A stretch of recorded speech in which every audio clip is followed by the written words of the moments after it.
Salut tout le monde, bienvenue dans une nouvelle vidéo, j'espère que vous allez bien. Aujourd'hui, je voulais filmer une vidéo sur comment économiser quand on se prépare pour accueillir un bébé. Si vous le saviez pas déjà, on attend un petit bébé dans les 3 prochains mois. Je suis environ à 25 semaines de grossesse. C'est bien excitant. Si jamais vous avez déjà été dans le monde du magasinage de trucs pour bébé, vous avez sûrement remarqué à quel point tout coûte cher et à quel point il y a tellement de choses qui sont offertes pour les bébés, puis il y a tellement d'annonces puis de trucs qui nous font comme nous imaginer qu'on peut pas élever un enfant correctement ou qu'on a absolument besoin de toutes ces choses-là pour être un bon parent ou pour que notre bébé aille bien puis tout ça. Mais finalement, de ce que je comprends, les bébés c'est assez simple, puis tu sais, c'est sûr qu'il y a des gadgets qui nous facilitent la vie, mais l'important c'est si votre bébé il a un toit au-dessus de sa tête, plein d'amour, puis à manger, ça va bien aller.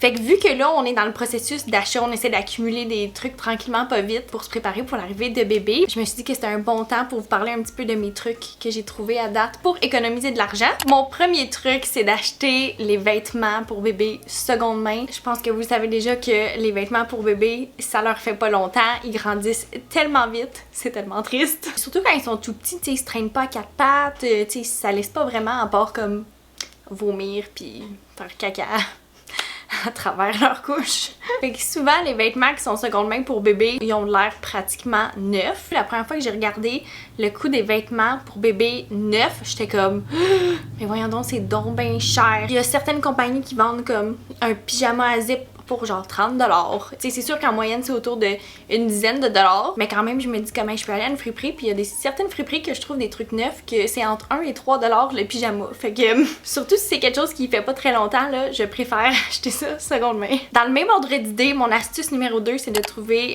tout l'équipement que vous pouvez, puis les meubles seconde main. Il y a tellement de choses comme les vêtements qui durent tellement pas longtemps. Je pense, mettons, à un transat qui dure les 6 premiers mois de la vie du bébé environ. Je regardais au début les transats de comme Baby Bjorn, puis j'étais comme hey, c'est 300$ neuf là, puis ça va juste durer 6 mois de sa vie.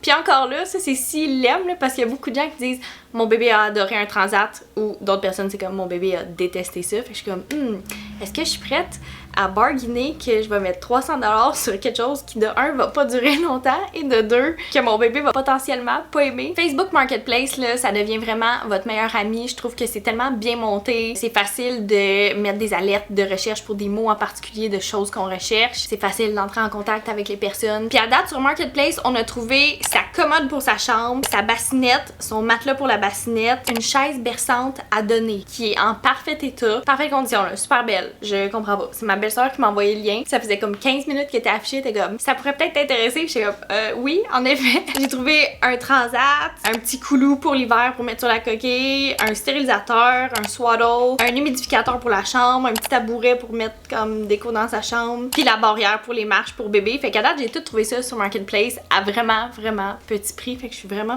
contente. Mon prochaine astuce, c'est d'emprunter des trucs de bébé ou de maternité même à vos amis qui ont soit terminé leur famille ou qui sont entre deux bébés puis qui se servent pas de leurs choses pour le moment, puis que ça leur dérange pas de vous prêter leurs choses, bien évidemment. Mais souvent, les gens autour de vous qui sont, c'est ça, entre deux bébés ou qui ont fini leur famille puis qui savent que vous attendez un bébé, ils vont souvent vous offrir, tu sais, comme hey, je peux te prêter ça, ou tu sais, je peux te louer ça, ou même te donner mes choses, ou te vendre mon stock que j'ai. Fait que ça, c'est vraiment super pratique. Surtout, en plus, vous connaissez la personne bien. Fait que tu sais, vous savez pas mal la condition dans laquelle la chose va être. Plutôt que Marketplace, des fois, on sait pas exactement comment la personne a traité l'article qu'on achète. Fait qu'on a été vraiment chanceux à ce niveau-là. On a plein d'amis puis de membres de notre famille qui nous ont prêté puis donné des trucs pour bébé. Puis même plein de vêtements de maternité. J'ai une de mes amies, elle m'a prêté tout son stock de maternité, fait que j'ai pas eu à rien acheter à ce niveau-là. Fait que ça, c'est vraiment pratique parce que je trouvais ça tellement push de devoir acheter des trucs de maternité. Tu sais, t'en as juste besoin comme les, mettons, 3-4 derniers mois, là. Fait que pour 3-4 mois, acheter des choses qui coûtent encore super cher parce que tout dans le monde des bébés et de la maternité, c'est cher parce qu'ils savent que t'en as besoin, fait que t'es prêt à payer n'importe quel prix pour l'avoir.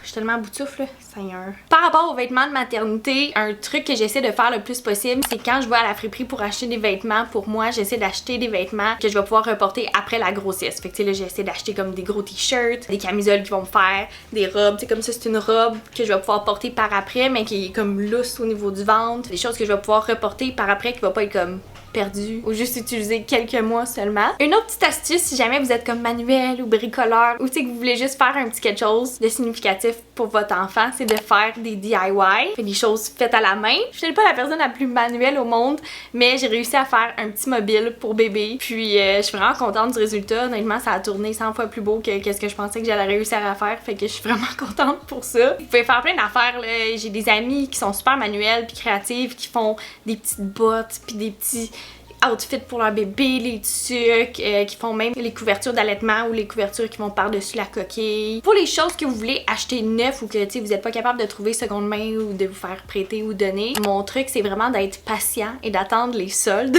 D'où l'importance je pense de comme quand même se prendre d'avance, pas trop d'avance mais un peu d'avance pour comme commencer tranquillement à accumuler des choses pour bébé, parce que si on se prend trop dernière minute, on est un peu plus pressé dans le temps puis on n'a pas le temps vraiment de trouver des deals puis de trouver des trucs au meilleur prix qu'on peut y trouver. Pas mal toutes les compagnies, tous les magasins ils ont toujours comme des soldes qui passent souvent, surtout autour des fêtes, là, Black Friday, là, il y avait la fête des mères récemment, même les longues fins de semaine. Et gardez un œil ouvert là-dessus, vous pouvez même vous abonner à ces comptes-là pour essayer de suivre plus ça. C'est sûr que ça fait travailler la patience parce que des fois on veut vraiment quelque chose puis là on veut juste aller le chercher tout de suite, mais je pense que ça vaut vraiment la peine d'attendre les soldes. Ah, puis un petit truc par rapport à ça, j'aime vraiment les extensions que je peux mettre sur Google Chrome. J'aime beaucoup utiliser Karma puis Honey. Si vous achetez quelque chose, quand t'arrives à checkout pour payer à la fin, tu cliques sur ça, puis eux ils calculent comme tous les coupons qu'ils sont capables de trouver en ligne. Si jamais il y a un rabais qui existe, ben il va te le trouver puis il va te le mettre. À chaque fois, ça me trouve des coupons, fait que tu peux sauver plusieurs dollars. C'est bien pratique. Mon prochain truc, c'est d'essayer de penser à qu'est-ce qu'on peut réutiliser à la maison plutôt que d'acheter quelque chose de neuf. Par exemple, moi je me suis dit j'ai pas vraiment besoin d'une serviette de bain pour bébé. Je pense que nos serviettes de bain vont faire en masse la job, on en a plusieurs. Surtout que je me dis une fois qu'il va être grand,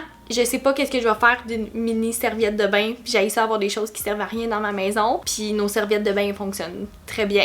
Même chose pour les débarbouillettes, on a déjà plein de débarbouillettes, fait que on va juste utiliser nos débarbouillettes plutôt que d'acheter des choses comme fait exprès pour bébé, puis souvent en plus le prix est souvent un peu plus élevé parce que c'est comme pour bébé. Un autre bon petit truc que je me suis fait parler, c'est d'acheter juste pour les 3 premiers mois de vie du bébé. Ça c'est quelque chose que j'ai de la misère à faire parce que je sais pas si c'est parce que je suis de signe astrologique vierge puis que je suis une planificatrice puis j'aime ça comme me projeter dans le futur puis planifier loin d'avance. Mais c'est vrai que pour les trucs de bébé, tu sais, tant que t'es seté pour les 3 premiers mois, tu sais, t'as pas besoin d'avoir toutes les choses pour la première année. On dirait qu'on veut avoir tout d'un coup, mais on peut s'ajuster aux besoins, puis on dirait qu'on pense pas qu'une fois que le bébé est ici, ah ben là, ça fonctionne pas bien, mais tu sais, on peut retourner acheter d'autres choses qui fonctionnent mieux, ou tu sais, s'ajuster en fonction de notre bébé. Puis peut-être aussi que ça évite d'acheter des choses inutiles, tu sais, si on achète trop de choses en préparatif à, ah ben là, s'il fait des coliques, s'il fait ci, s'il fait ça, puis finalement, il fait jamais de coliques, il y a jamais de problème, mais là, on a acheté plein de trucs inutiles pour rien. Fait que c'est ça, juste de prévoir peut-être les quelques mois du début, puis après ça de s'ajuster.